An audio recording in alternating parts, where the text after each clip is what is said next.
SGA at OKC Thunder, isang panalo na lang para sa NBA Finals. Anthony Edwards at Julius Randle minala sa Game 4.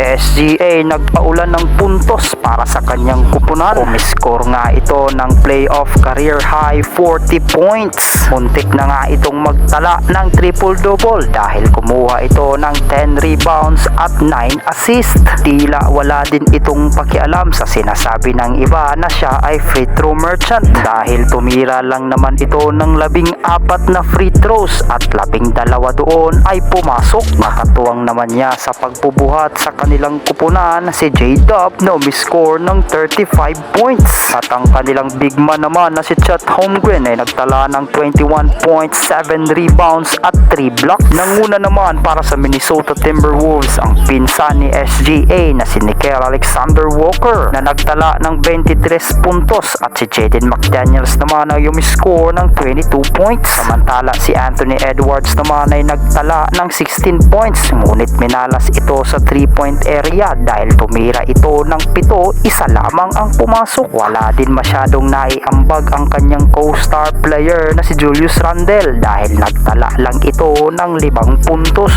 Sinubukan pa ng Minnesota Timberwolves na habulin ang kalamangan ng OKC Thunder, subalit sa dulo ay nanalo pa rin ang Thunder sa score na 128-126.